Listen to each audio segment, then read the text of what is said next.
Our conversation is going to be in two parts. We're looking at the challenges and we're looking at the opportunities. Everything that is going to be said today are not alien to us. So the panelists are just going straight to the point and hitting the nail on the head. And we're looking at what the challenges are going into 2023 and how we can surmount them and achieve a wonderful election. There's a lot of lessons. One is that there was a Kenyan election, and there's a lot of lessons that we can take away from that election. Another lesson is the fact that there was an Osun election and there was an Ekiti election. The Osun and Ekiti election gave some of us a peace of mind that we know where INEC is going. And INEC seems to be focused this time around. And it does seem to me that politicians have also seen the handwriting on the wall that never again can anybody stand and say, we will rig that election. They may be trying, but it's looking almost impossible for anybody to boast that you are going to rig an election. It's looking almost impossible now because there are processes in place, and that is what a society that is developing should be about. Not about persons, but about systems. I'd like to begin first and foremost with Professor Jega. It's good to see you, Prof. First and foremost, we're looking at the problems, the challenges, the immediate ones. We've been able to surmount. Technology is working to help us achieve. We've seen the card reader machine. We've seen the Z-Pad. Now we are in the era of the BVAS. In fact, some people are clamoring that we should have an electronic voting, diaspora voting. These are some of conversations that people are having. But if you may, Prof, you've sat in that very uneasy seat. And in this very hall, I can remember someone screaming your name, Jega, Jega, and all of that. You remember what that drama was all about. When there is a tension or when the atmosphere is tensed, INEC may not be able to perform its duty. But if you count 1, 2, 3, which of these challenges do you think can be highlighted and we need to find solutions to immediately? Thank you very much, Sean. It's a pleasure to be on the platform with you again. And thank you to the organizers of this event. And I appreciate the opportunity to participate. Now, every opportunity I have, I emphasize the point that having credible elections is primarily the business of INEC as an election management body, but it's not the responsibility of INEC alone. All stakeholders have a role to play, and the better each stakeholder plays this role, then the better in terms of the outcome of a credible election. So to my mind, one of the major challenges really which we need to work very hard to address relate to the behavior and disposition of the key participants in the electoral process. And that is the politicians generally and the political parties in particular.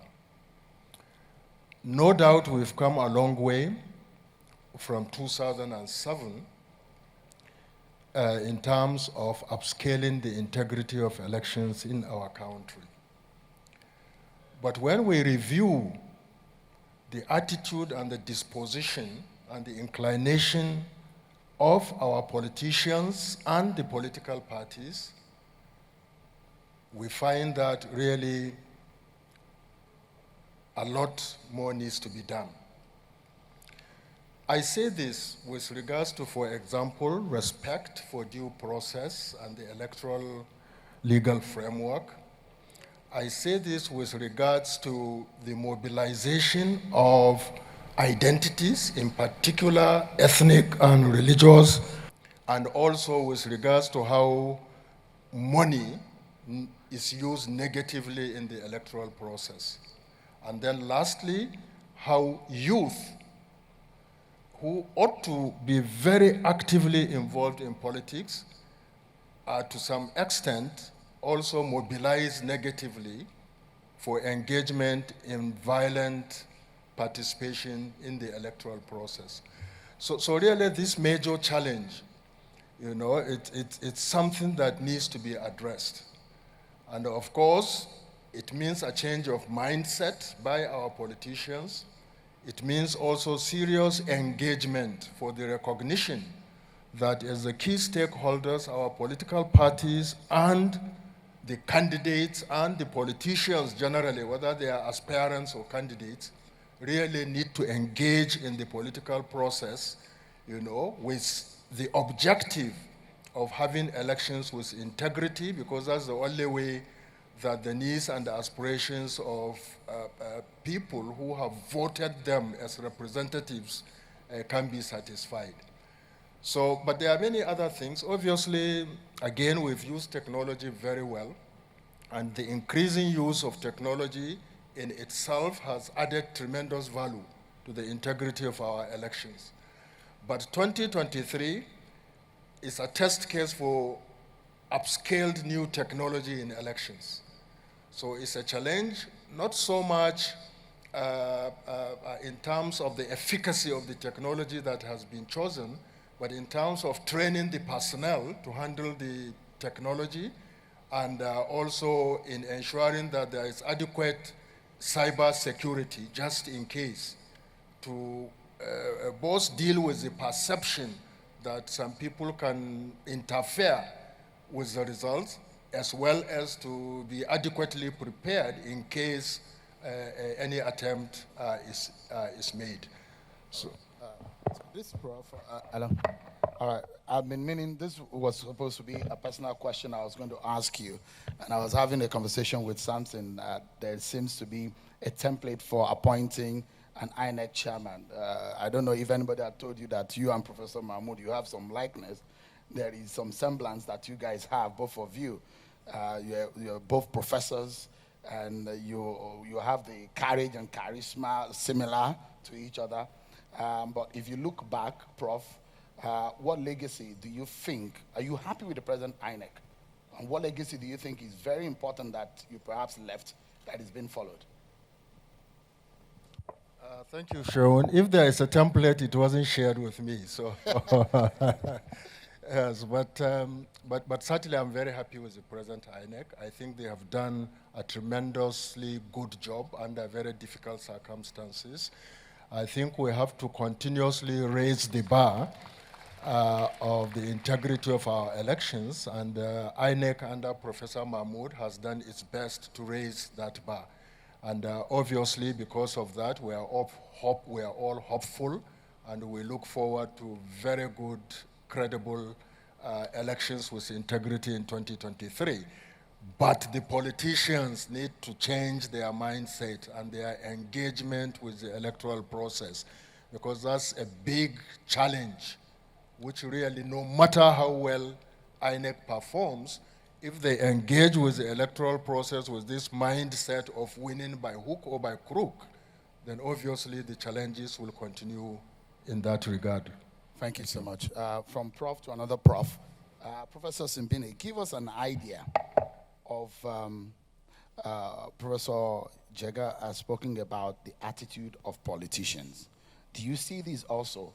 And specifically, if you also see these, what are those specific traits of politicians that the general populace need to be cautious of? And because we're nearing the campaign period, Nigerians are seeing through the politicians. As they're speaking, you can read their body language. You can see through the words they're saying. Nigerians can no longer be deceived. If there are traits that we need to watch out for, being in INEC before and now, what are those things? Thank you very much. If I had come before Professor Jega in terms of the question that you asked, I really would have said the problems, if there are three. Number one is politicians and parties. Number two is politicians and parties And number 3 is politicians and parties. I was opportuned to be the commissioner in charge of political parties, and so I'm talking from experience. If you start also by looking at democratic governance, what is it about? Ensuring that institutions and participants in the process actually govern according to democratic principles, processes, and norms. But when you look at politicians and political parties, they are actually trying to give us what they don't have. They don't have democracy. They don't govern according to democratic processes. Yet, they want us to elect them into office. And I think this is really the problem. Unfortunately, it looks like the more, well, the Bible says, to whom much is given, much is required. Because INEC is improving, much more is expected of it. And we tend along the line to overlook other stakeholders, other important stakeholders. So you find parties not doing things the way they are supposed to do them. We look at the process of candidate selection that has just ended, and which were still, the parties are trying to sort themselves out even after they have nominated their candidates officially. You know, there's so much problem around this, and it is not the way it is supposed to be. And what is happening now is going to create further problems for the campaign process and ultimately for the election process. And that is where we say that it is very worrying. I know that a number of partner organizations were supported by the first phase to really deal with political parties. But I doubt that much was done, probably because of the number of parties that we had then. I think when we come to window of opportunity, the reduced numbers that we have now, there's an opportunity to really relate with them. I don't know whether it's late, but that will be an angle to look at. Thank you very much. Interesting. Politicians and political parties. I'm very sure that INEC never heard anything like placeholders, because as much as we are creating processes and laws, politicians seem to create their own dictionary and create new laws. So when the language of placeholders, temporary, in between candidates and all of that came up, INEC perhaps was surprised.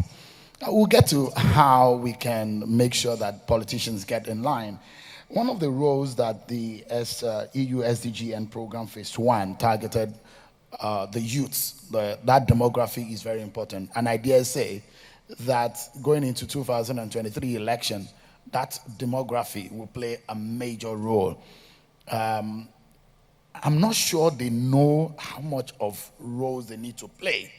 I see you and your colleagues at the Yaga Africa, you did, I saw in the documentary also, you did some events where you had musicians coming to different cities of the country, and you are doing the PVC program just to encourage and enlighten them to collect their PVCs. But on the day of election, the young people are on Twitter, they are watching Big Brother, they are watching football match, and they are the most critical. I mean, I do not even respond any longer, because what do you respond to someone who seems to not have shown knowledge in some of the engagements? So I'd stay away from responding, except if I see that you are reasonable, then I respond. It's a difficult one, isn't it? How do we get the young people out there. They have the population, but do they realize it? Wow, very important question, Sheun. And I will just piggyback on something you said about ignorance. Sometimes you engage people online and you're just not sure where to start from. And why I wanted to start from that point is actually beyond the youth category. There's a lot of misinformation and disinformation out there, and we'll see a lot of that playing out towards the elections. And because I can see young core members in the room, I think for every Nigerian, we must first familiarize ourselves with the Electoral Act, the new law, and the elections guidelines. Because if we do not understand what the new legal framework for elections would be, then we would not know how to engage. And the question on young people, we keep saying that, Africa in general is a young continent, and Nigeria has a large youth population. The last elections, young registered voters were 51.1% of the registered voters. So young people constituted over half of the registered voters. But when it came to voting, turnout for presidential elections for youth was 28%. So if I'm a student, I would say that was a big F. I don't think anyone will be happy with a 28% mark. So we would say that young people did not exercise that power in 2019. But the next election is a bit more different because the context is different. And if you watch the documentary, you'd have seen the enthusiasm amongst the young people to register to vote and even to engage. But the opportunities for me, or rather outside maybe one major challenge and an opportunity on how to get the young people to transform that numerical strength into the political power that we need to influence outcome in elections. I think one is the quality of engagement and how we need to change the way we engage young people on one hand, and for the other hand, how young people engage the process. And for one, let's talk around how to engage young people. I think it's beyond just INEC because there's at different levels. So we talk about the political class, we talk about the respective institutions and major stakeholders. For the political class already, Professor Jega and Professor Sibini already said it, they are major parts of the problem. So they are already going out and they are willing to push out as much wrong information as possible to create that apathy or enable that lack of interest amongst young people. So because we already know that an existing truth is that you'd have those who would look for ways to discourage participation, what we need to start to do is to provide information to young people on where the prospects are in the elections. Why? Because there's been a huge history of distrust. So you have a lot of young people who did not believe their votes count. We have young people who question the system. But because we're seeing a new level of activism amongst young people post-NSAS protest, and now you see the CVR drive, how young people engage, it means there's that appetite to engage. And oh yes, there's a lot more engagement within, the Youth Vote Council was one of that within the EU-SDGN cohort. But you know that it's beyond just getting to register. The next phase now is getting young people to collect their PVCs and come out to vote. But beyond that is the support to youth candidacy. And because a lot of young people would be inspired to engage if they see younger faces on the ballots. We have some young candidates that will be contesting. So you have the Ready to Run project, which targets youth candidates, providing support to young people to participate. Sharon, please don't cut me. I want to say something. Apologies. Yes. Because I'm getting inspired by something that you said, which I think would be very important. So when you touch on young people, I may not belong to the bracket of the United Nations youth population, but I know one of the major problems is that the young people, the far godfathers, they don't understand what godfatherism is. They don't understand what mentorship means in politics. Are you also able to help them seek funds to run their elections? So why did you start with godfatherism as if it's a positive in our electoral process, Sheon? It's not a positive. So let's not even get into that, because that is one of the major impediments to youth emergence in our electoral process. So beyond fun, I know most times we want to believe that elections is all about the money. But the truth is, young people you can never have enough money to compete against the big money bags. And let's be realistic. So we need to learn new levels of organizing to change, or to rather challenge, the existing status quo, which is money. And now we have longer days for campaigns. So I think the opportunities for younger people is begin to identify within their communities and constituencies the existing centers of power that they can leverage to support their candidacy. Because the truth is, you cannot provide a lot of money for people. Beyond that, the ready to run, for instance, will be doing things like providing visibility. Because a lot of young people, what they require is that platform to be seen so that voters will know who they are. So there are important conversations around the training for media practitioners to cover young people, not just young people, women also, to cover them better in the elections, to project them, and even programs on the television platforms and radio to project youth candidacy. So that for me is important, because you can never have enough money to challenge the money bags. And I think for younger people to engage the process, there are different ways you need to engage differently. And I'll look at it from different levels of resilience that youth need to build. One, at the institutional level, the system, the process, and the people. Why? Institution of INEC. There's going to be a lot of threats to the Electoral Commission. And one way young people can exert that power, that numerical strength, is to ensure that, beginning from the appointments of the recs, for instance, that we're making demand on the National Assembly to ensure that the nominations sent are persons of integrity, that are non-partisan, and that can truly safeguard our process. That is the kind of demand we need to start to make. We need to safeguard and secure INEC. Because if INEC is allowed to do its work, the process would be credible and transparent. So that's one level. The second is on the systems. Now, the Electoral Commission will be deploying technology, more than we ever had, backed by law. And we already have a lot of people who are looking for ways to undermine the technology, be it the beavers for accreditation or even the results portal. As young people, were equipped with information to know that technology is tested. There may be threats, but we can build resilience to secure this technology. So we need to understand the system within INEC and identify ways to get it to work. The process, we need to engage differently. Beyond collecting our permanent voters card, as campaigns begin, asking critical questions to the politicians. What is your agenda for young people, for women, for national development in particular? So engaging differently, not just waiting on elections day to vote. And the people, because at the end of the day, elections is about the people. The only way we can secure our democracy is if we all look for ways to support and engage the process differently. Thank you. Father Brackindo, your office, the National Peace Committee, your agenda is to ensure that there are peaceful conduct of elections and politicians conduct themselves in such a way that we're not having elections and there are dead bodies on the streets. We remember what happened in Bauchi in 2011. God forbid that kind of thing in this country again. We do know that across this country today, insecurity is a major issue. Just yesterday, we understand that a senator was attacked by unknown gunmen. His aides and its security were murdered and people were injured. In this state, INEC had met with security agencies, and security agencies, like they always say, they will ensure that elections will hold in 2023. But interestingly, when elections are coming, somehow the tension douses. What can we do in the area of security? What would you be telling politicians? How do we coordinate such that the elections of 2023, the major challenge is security that people are saying? What can we do? Thank you very much. I think I'm here to represent Bishop Kuka, as controversial as he may be. I will try to be very careful. He spoke to me on phone, telling me what to say.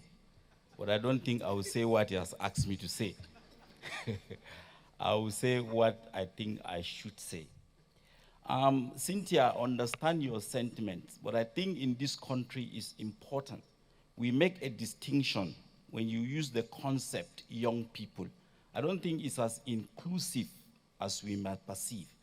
The young people that exist in Abuja, in Lagos, in Port Harcourt, in Enugu, in the state capitals, are completely different from the young people that may exist in local governments, in the districts, in the villages where completely there are no opportunities. And I think for me, this is very critical and very important so that you don't cover everything, because at the end, it is the young people who exist in these villages that may actually determine the outcome of the election. And I'm saying this because I want to tie this to the issue of insecurity and the interventions that could be provided by the National Peace Committee. One of the things I've seen, recently I was in Maiduguri, for example, and I was also in Adama, and I just came back from Zamfara and Sokoto. If you go to the villages, travel between local governments, you will find about 5 to 6 military or security checkpoints manned by different security outfits and agencies. Now, each security outfit and agency has a marker, different colors, blue, white, green, yellow, you can call them. As your car passes a police security checkpoint, they will mark with red. When you go to the other one, it's a custom. They will mark you with a different color. You go to the other one, it's immigration. They will mark it with a completely different color. So by the time you come, each security outfit will check, we have already marked you, or we have gotten what we want to get from this particular person. So the point is that at the end of the day, a lot of communities have completely distrusted the security outfit. Just yesterday, I got a letter from my local chiefdom in Adamawa State asking me to contribute my own dues to the protection of our local chief. What that means is that in many local communities, people have shifted their loyalty to the state-owned security agencies, to either community vigilante groups. What could the impact of this be on successful, peaceful, and transparent elections, particularly at the local level? And who are those who are involved mostly in the banditry and the kidnapping, and all the ransom negotiations that we see? 2 of our Catholic priests that were kidnapped in Sokoto, we just successfully negotiated their release. And most of those who are involved, from the kidnapping to transporting them to the place where they'll be hidden, to the people who are going to cook for them, are mostly young people between the ages of 18 and 35. And it is the same young people also on the flip side who are campaigning on Twitter and on all that. And I think that insecurity is serious to the nature of the elections that we are going to conduct, either at the urban level or at the community level. And how will the National Peace Committee actually intervene? My greatest fear, and I think Professor Jega made reference to that, my greatest fear is the lack of elite consensus on Nigeria as a nation. Most of the people that the National Peace Committee have engaged, not just politicians, not just political parties, but key stakeholders across the board, everyone is talking about my religion, my region, my party. Nobody puts Nigeria as the center. In other countries, there are bipartisan committees. But in this country, we don't have it. And I think for me, this is the greatest threat, because Nigeria as a nation has ceased to be an objective and a goal and a center of the elections. And that is going to be a problem for us. Thank you. Thank you so much, Father. The baby boy of life. That's what they call you online. Is it more, right? Policies, the processes, the systems, it has work when you are galvanizing a mass of people to go out on election day. And it's interesting that I was watching a report from the Kenyan election that some people in a segment, they were actually waiting to just vote and get back to work. But in Nigeria, you can't vote and get back to work. You go back home. There are people who, lives and activities are shut down on that election day. But you have been into policy formulation and policy administration almost all your life or your working career. Give us an understanding for this 2023 election to work. What must we as a people work on? Very good question, Seun. There are a number of things. But before I mention those, let me start by just recognizing how far we've come as a country when it comes to elections management. Because, our attitude in Nigeria, we want more of it and we want it faster, and it should have happened yesterday. And we often don't stop to actually look back at how far we've come. So if you look at the last 4 or 5 elections, it's actually been a steady improvement. And I think that is really worth recognizing. The second thing I want to say is that it is a constant battle between good and bad, right? We have a winner-take-all political system. And so if you're going to wait for the day that the mindset of the politician will change, you wait forever.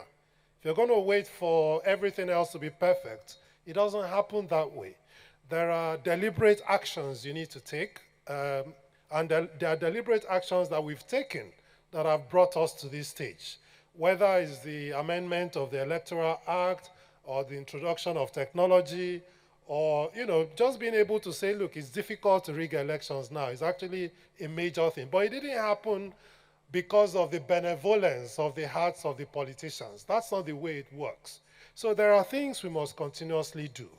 I hope that we would get to a position soon where we don't need PVCs and we don't see the kind of crush we saw at the stadium, where as a Nigerian, if you had a national identity card or a national identity number and some means of showing your identity and your address, you can actually vote without going to a stadium to have a pregnant woman, struggling with labor, or to have someone with a broken arm. We actually don't need that.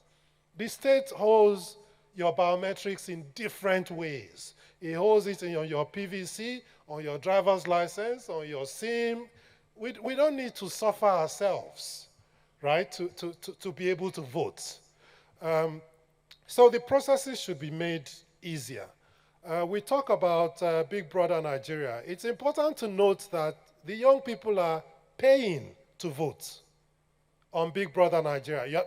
You're not begging them to come and vote. They're actually paying their money to vote. So if we can make it easier for people to vote, if we can make the process more seamless, like you said, be able to go in from work, vote, and go back. If we're able to have more election units, we're able to have just a smoother system of voting.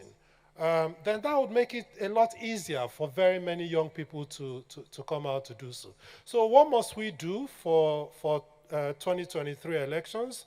I always try to focus on those things that are within our control. The mindset of the politician, yes, you can educate them, you can sensitize them, it might take a while, but I think those ones that are within our control, we should focus very heavily on.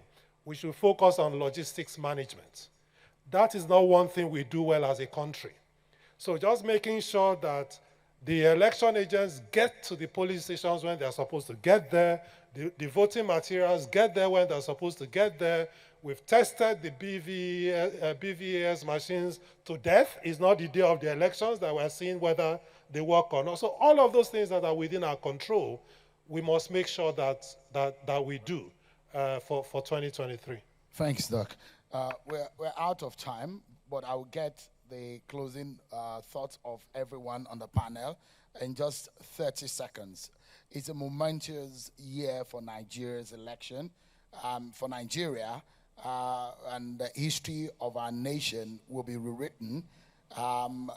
Whichever way we want to write it, it's left to us.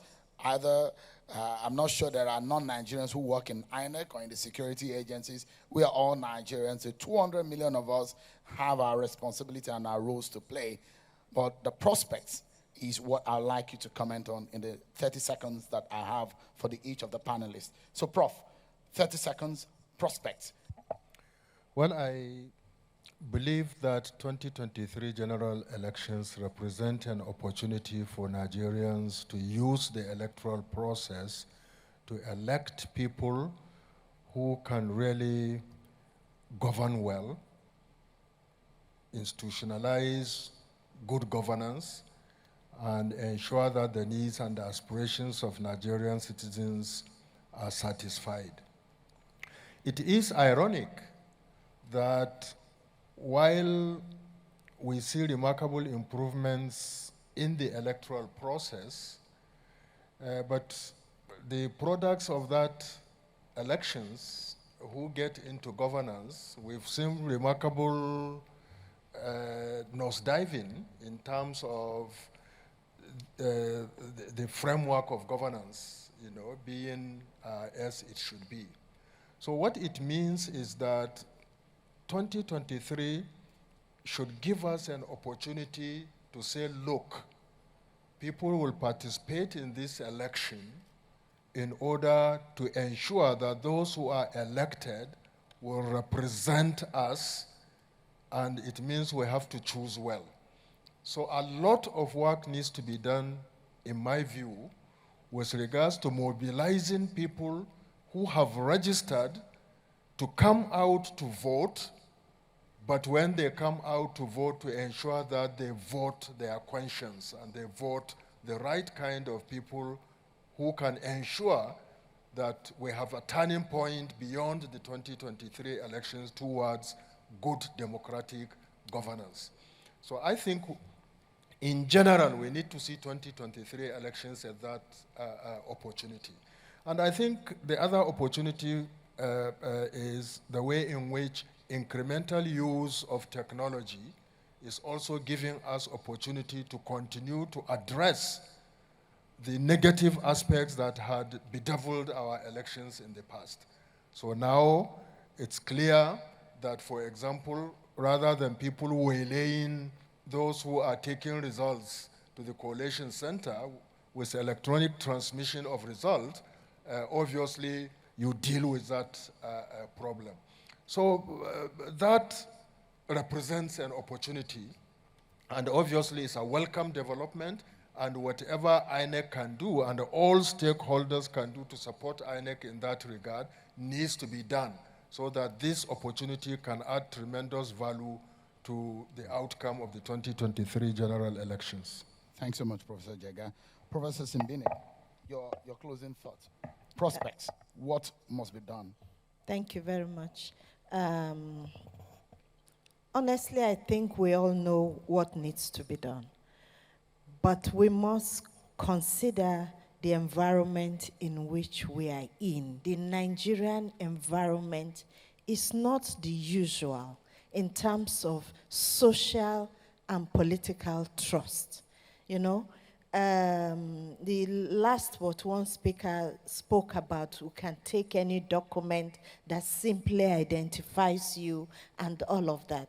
What it is only, maybe not only, it is usually the case in Nigeria that people will like to do more than what they're supposed to do. I can go with my PVC now, vote, and I want to go back with my driver's license to do the same thing, because some people are pushing from behind. So we must understand the Nigerian environment. It is what allows or makes the process of progress a bit slow. You have to also take everybody along. For me, with regards to opportunities, I think there is room for training for all stakeholders. I look at the youth corpus, ever ready to help.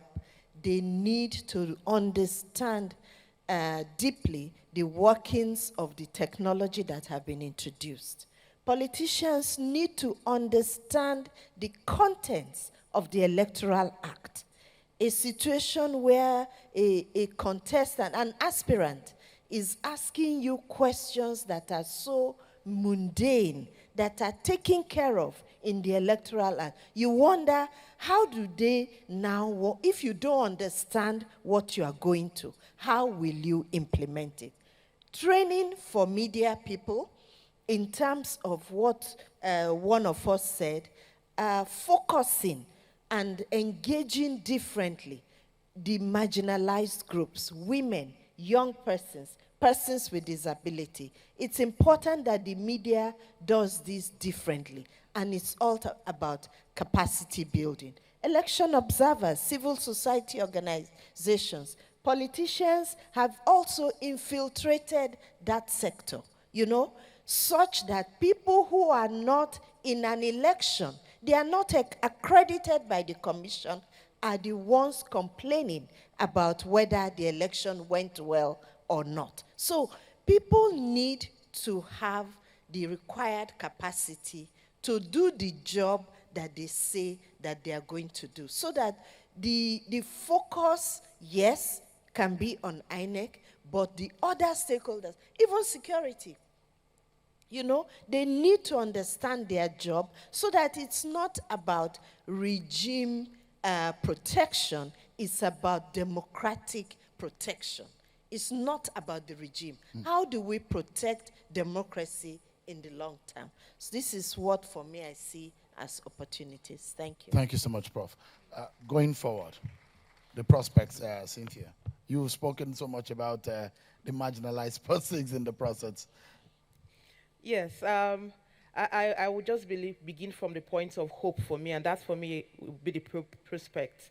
So recently, we've done some programs in different parts of the country, and I can tell the story of Anas in Zamfara, who went to local government communities to work with INEC to get people registered in IDP camps, and even communities that were under the controls of bandits, and he looks for ways to even negotiate with one of the kingpins with the bandits to get into those communities.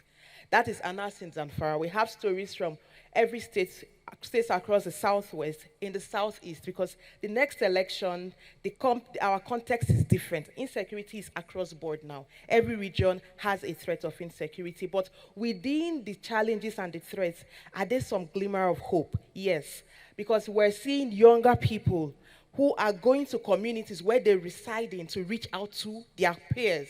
Not just young people, to reach out to women, because one of them in Zamfara was working with women-led groups to get women to register, to reach out to underserved communities to participate, to go to IDP camps. And those, for me, are the inspiring stories of what people are doing without resources of funding. And today we're talking about the EU-supported democracy. I think as Nigerians, we need to become part of a coalition of hopefuls who are willing to uphold the Nigerian identity as paramount to every other thing. And why do I say that? I see even the elite looking for ways to undermine the process. That is not what we need to do now. We need to look for the opportunity to support the work the Electoral Commission is doing. So my first advice would be to INEC. A lot of hope is within the work of INEC. We need INEC to ensure compliance with the law and its regulation, especially when it comes to deployment of technology. Electronic transmission of results will be one major controversial issue. And we need INEC to ensure when it comes to that, its technology infrastructure is top-notch, there is compliance and adherence to the guidelines, and there is uniformity of application across board, just so that you instill trust. And so get systems right, get the process right. And I think the last part for me, maybe because I still believe that young people have a lot to do in supporting our democracy, is that we need to really wake up as a younger generation. I don't think I'm that young anymore. So I'm talking to even those younger than I am. Nigeria's future depends on us. 2023 elections, after that, whatever we get wrong, we live with it for 4 years. So we need to really wake up and look for ways to talk to our peers to participate, but participating differently. The political class are looking for ways to undermine this democracy, and we are the only ones that can put a stop to the mischievous and the shenanigans within the political class. So beyond getting your PVC, please get to know what the law talks about.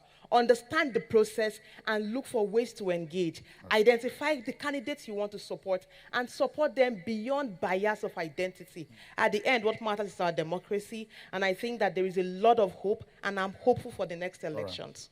I don't know if, before I step into the room, there's been a controversy because I think also in the next phase, EU support to democratic governance will also help to enlighten Nigerians and all the aspects of the electoral process that is involved on the Electoral Act. There are a lot of innovations in the law that, in fact, the politicians are getting into trouble. The political parties are not studying it very well.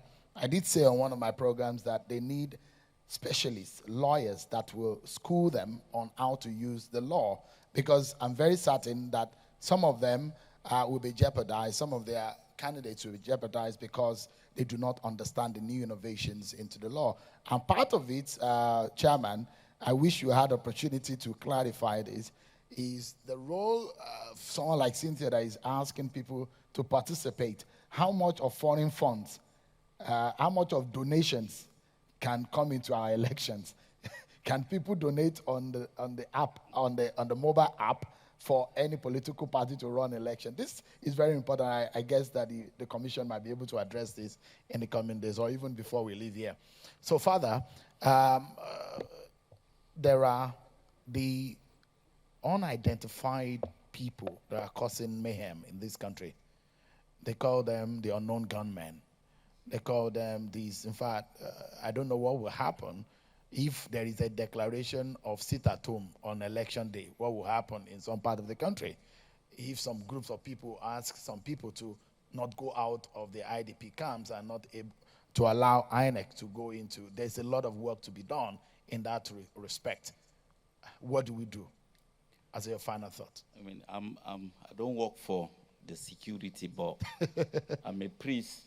But I think we have even more unknown people, even online. I think there's so much we can do. But in terms of prospects and opportunities, one of the things I see happening is the injection of intellectual component in governance, even beyond, our elections.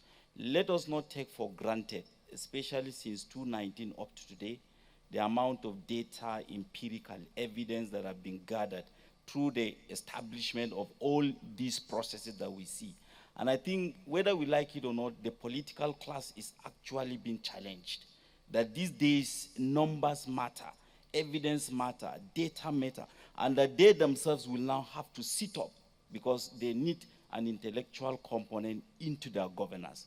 In terms of the security aspect you mentioned, and even online, for us at the National Peace Committee, it's really very critical, if not profound, because it impacts on your capacity for mediation and for engagement, especially with the key stakeholders. In 2019, it was extremely very difficult for the Peace Committee because constitutionally, the only body that is allowed to announce the election result is INEC. But by the time the results were trickling in, tension was building, people were already fighting in Bauchi, and we had to contact high-level members of the different political parties. And all of them, were branding around fake results from online, on Facebook and on others. All these results that are littered around online, especially through fake news and how you actually manage that. Sometimes if you don't manage it well, it even could be worse than, banditry. So I think that most of the checks you have put in should be consolidated because it is an opportunity, because it impacts a lot. It's not everything that will end up through judicial process. Some of them will have to be done through mediation and engagement at the highest level of government. And I think that is an opportunity there. Thank you. Thank you so much. Dr. Abba, you have the final shot. The prospects you see going forward. Thank you. Let me first say that Nigerians are not any more devious than people of any other country. If your systems are not right, it will be abused. If your expenses systems are weak, British parliamentarians will abuse the expense system. They'll call it expense abuse. We call it corruption. Exactly the same thing. So you need to continuously tighten your system. And if you go now to get a Nigerian passport, we can actually capture your iris. So even if you found a way to forge your fingerprint, it's much more difficult to forge your pupils. So we constantly use technology to improve these things. But back to your question and my final point about the prospects, I've seen this gradual movement where a sort of discontent that was bubbling under the surface turned into the NSAS protest, which eventually became basically a demand for a better country, a demand for better governance. That has translated into a lot more young people coming out to register to vote. I think the prospect is that in 2023, many more young people would actually come out to cast their vote. And I look forward to that. Thank you. All right. Thank you so much, the panelists, for your interventions. And I know for sure, because if there is an opportunity for me to say thank you to the EU-SDGN project and everyone that has backed it, because personally, I have been able to participate, and I've seen efforts and I've seen results, particular, and I won't stop mentioning that strategy of putting every media organization going live on that program, that town hall. If you tune in into the major networks on that day, they were showing the same thing. And if any of the politicians were going to watch, they returned to their homes. Strategically also, it was saying that that is the time when they finish praying. That is the time they will be having dinner with family. And so it was a coup of some sort to make sure that they're coerced in their own living room, except if they wanted to watch something they're now used to. They used to watch all of these networks. And so we made sure that their eyeballs were on it. And some of them were in this room. And thank God that we have an electoral act that looks like what Nigerians want. There are a lot of room for improvement. And I want to say thank you again for every of the partners that have played their roles, from the media to the civil society organization and to development partners. Thank you indeed. Appreciate everyone. Good afternoon.